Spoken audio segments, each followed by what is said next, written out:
গরুর এমন কিছু শরীরের হাড় আছে যেগুলো দিয়ে কালো জাদু করা হয় এবং এই কালো জাদুটা আপনারা দেখলে অবাক হয়ে যাবেন। এই দেখেন, এখানে নিশ্চয়ই আপনারা দেখতে পাচ্ছেন একটা হাড়। এই উচ্ছিষ্ট এই হাড়টাকে আমরা ফেলে দিই, একেবারে টোটালি আমরা পুরাটাই ফেলে দিয়ে থাকি। এটা কেউ খায় না। এই হাড়টা, এই হাড় দিয়ে কেউ কোনো ঝোল তৈরি করে না এবং দরিদ্র হলেও এই হাড় কেউ খায় না। এই হাড়কে কবরের ভিতর একটা মৃত মানুষের লাশের সঙ্গে মিশ্রিত করে অথবা এটাকে হারাম অপবিত্র কোনো বস্তুর সঙ্গে মিশ্রিত করে এরপরে তাবিজগুলো করা হয়। মোহতারাম, আমরা গত জুমার আলোচনায় আমরা দেখেছি, আলোচনা করেছিলেন গরুর এমন কিছু হাড় আছে যেগুলো দিয়ে কালো জাদু করা হয়। তো আসলে এই বিষয়টা সত্য কিনা? হ্যাঁ, আমরা গত জুমাতে এই বিষয়টা নিয়ে কথা বলেছি এবং প্রমাণ হিসেবে আমি দেখাতে চাই যে এটা কতটা মারাত্মক। গরুর এমন কিছু শরীরের হাড় আছে যেগুলো দিয়ে কালো জাদু করা হয় এবং এই কালো জাদুটা আপনারা দেখলে অবাক হয়ে যাবেন। এই দেখেন, এখানে নিশ্চয়ই আপনারা দেখতে পাচ্ছেন একটা হাড়। এই উচ্ছিষ্ট এই হাড়টাকে আমরা ফেলে দিই, একেবারে টোটালি আমরা পুরাটাই ফেলে দিয়ে থাকি। এটা কেউ খায় না। এই হাড়টা, এই হাড় দিয়ে কেউ কোনো ঝোল তৈরি করে না এবং দরিদ্র হলেও এই হাড় কেউ খায় না। এই হাড়কে কবরের ভিতর একটা মৃত মানুষের লাশের সঙ্গে মিশ্রিত করে অথবা এটাকে হারাম অপবিত্র কোনো বস্তুর সঙ্গে মিশ্রিত করে এরপরে তাবিজগুলো করা হয়। আমি একটা বিষয় আপনাদেরকে দেখাতে চাই। এখানে দেখেন দুইটা শিং দেওয়া আছে, নিশ্চয়ই আপনারা দেখতে পাচ্ছেন। এখানে আমি আলোটা একটু বাড়িয়ে দিচ্ছি, তাহলে আপনাদের দেখতে সুবিধা হবে। আলোটা বাড়িয়ে দেই এবং এটাকে রোটেট করে দিচ্ছি। এই যে দেখেন আপনার টোটাল নকশা, এই নকশার মধ্যে সব জায়গাতে আপনি দেখবেন দুইটা শিং দেওয়া আছে। এই দুইটা শিং হচ্ছে শয়তানের পূজারীরা সিমটম হিসাবে ব্যবহার করে। এবং দেখেন এখানে প্রত্যেক জায়গায় এক চোখ দুই শিংয়ের ব্যবহার করা হয়েছে। এক চোখ দিয়ে ইলুমিনাতি এবং দাজ্জালকে প্রমোট করা হয়েছে, দুই শিং দিয়ে তারা বাফেলো শয়তানের পূজারী সেটাকে প্রমাণ করেছে। আপনি প্রত্যেকটা দৃশ্যে দেখবেন। দেখেন এইখানেও হাড়ের ভিতরে টোটালি শয়তানের ছবি তারা এঁকে রেখেছে এবং সেই শিংয়ের ছবি তারা এখানে এঁকে দিয়েছে। এবং এখানে দেখেন আপনি মানুষকে ক্ষতি করার জন্য যা যা করা প্রয়োজন, দেখেন এখানে অনেকগুলো অক্ষর তারা লিখে রেখেছে। আইন আইন আইন আইন, এরপরে ওয়া ওয়া ওয়াও, এরপরে ফা ফা ফা, এরপরে লাম লাম লাম। আরবিতে এই অক্ষরগুলোর সংমিশ্রণে পরে এসে দেখেন তারা মুত মুত মুত, মিম ওয়াও তা। মানুষের মৃত্যুর জন্য যে কালো জাদুগুলো করা হয়, এইগুলো মূলত এই সমস্ত নকশাগুলো দিয়ে, এই হাড় দিয়ে এই কালো জাদুগুলো করা হয়। এরপরে গরুর যে শিং রয়েছে, গরুর শিং দিয়েও কালো জাদু করা হয়।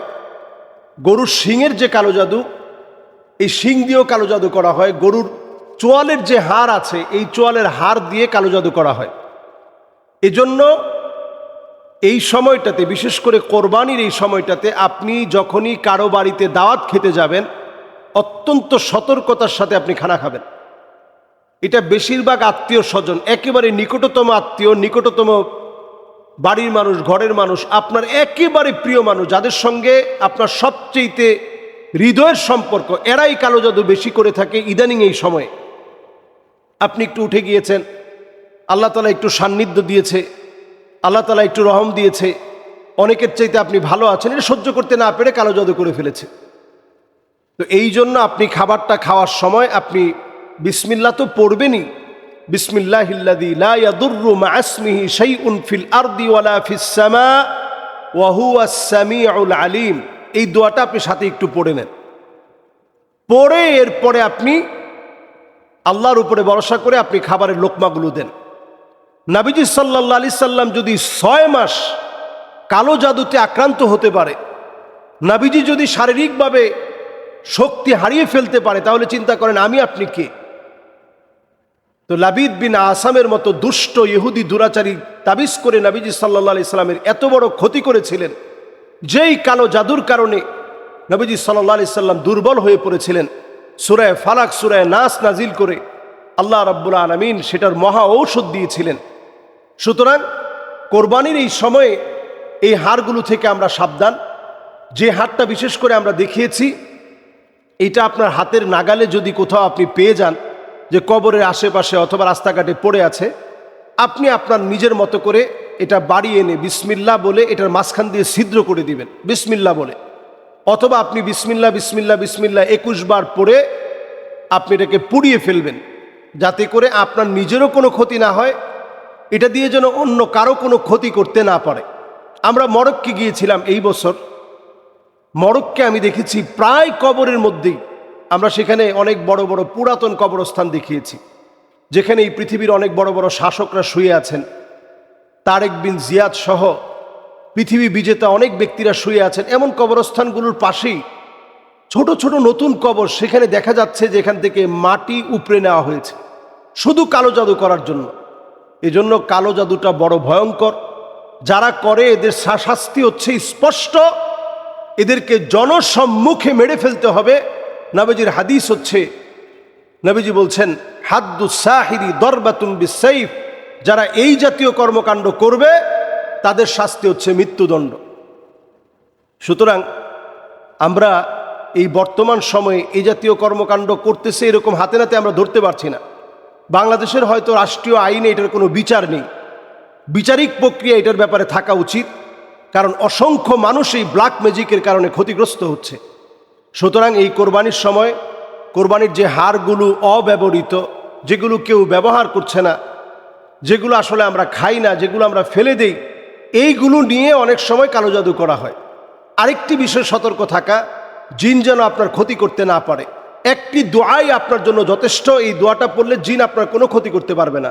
দোয়াটা হচ্ছে, লা ইলাহা ইল্লাল্লাহু ওয়াহদাহু লা শারীকা লাহ, লাহুল মুলকু ওয়া লাহুল হামদ, ইউহয়ী ওয়া ইউমীত, ওয়া হুয়া আলা কুল্লি শাইইন কাদির। এই দোয়াটা আপনি শেখার চেষ্টা করেন। আপনারা এটা ভিডিওটা থেকে আপনারা মুখস্থ করে নেবেন, অথবা আপনারা গুগলে সার্চ করে আপনারা এই দোয়াটা লিখে নেবেন। এই দোয়াটা বললে জিন আপনার কোনো ক্ষতি করতে পারবে না। প্রতিদিন ঘুমানোর সময় আয়াতুল কুরসি পড়ে ঘুমান। হাড় কাটা কিংবা হাড় জাতীয় কোনো বস্তুর উপরে পানি ঢেলে দিবেন না। ময়লার ডাস্টবিনটা যদি আপনারা ফালান, সেই ডাস্টবিনে ফেলার সময় আপনারা খেয়াল রাখবেন পানিকে মিশ্রণ ঘটাবেন না। এটার মধ্যেই যখন তারা ওই হাড়ের মধ্যে হাড় দিবে, হাড়ের মধ্যে যখন হাত দিবে, তখন আল্লাহ তাআলা তাকে রিজিক দান করে দিবেন। কাজেই আমরা এটার মধ্যে পানি দিব না, কাটার মধ্যে আমরা পানি দিব না। এগুলোর ভিতরে যখন আপনি পানি ঢেলে দেন, তখন জিনেরা আর এই খাবারটা খেতে পারে না, তখন তারা ক্ষতি করার চেষ্টা করে। তো আমরা এই কাজগুলো যদি না করি, ঘরের মধ্যে যদি আমরা বিসমিল্লাহ বলে প্রবেশ করি, ঘুমানোর সময় যদি আমরা একটু দোয়াগুলো পড়ে ঘুমাই, বাজার থেকে আপনি শেষে বের হবেন না। যদি আপনি হাঁটার সময় পিছন থেকে কোনো ডাক শুনেন, আপনি পিছনের দিকে রাত্রিকালীন সময়ে যদি ফিরতেই হয়, আপনি বিসমিল্লাহ বলে পিছনে আপনি মাথাটা ঘুরাবেন এবং লা হাওলা ওয়ালা কুওয়াতা ইল্লা বিল্লাহ পড়বেন। যদি অনাকাঙ্ক্ষিত কোনো কিছু দেখে ফেলেন, তাহলে লা হাওলা ওয়ালা কুওয়াতা ইল্লা বিল্লাহ পড়বেন, সে আপনার কোনো ক্ষতি করতে পারবে না ইনশাআল্লাহ। আমরা কোরবানির সময় বিশেষভাবে সতর্ক থাকি, কারণ সবাই এই সময়ে খাবার দাবার, আরেকজনের বাড়িতে যাওয়া, নিজে মেহমান হওয়া, এই বিষয়গুলো আমরা অনেক সময় খুব আনন্দ চিত্তে এগুলো আমরা গ্রহণ করি, পরে নানাবিধ ক্ষতির কারণ হয়ে আমাদের জন্য দাঁড়ায়। আমরা ইনশাআল্লাহ এটা বোঝার চেষ্টা করি। আল্লাহ তাআলা আমাদেরকে তৌফিক দান করুক। আসসালামু আলাইকুম ওয়া রাহমাতুল্লাহি ওয়া বারাকাতুহু।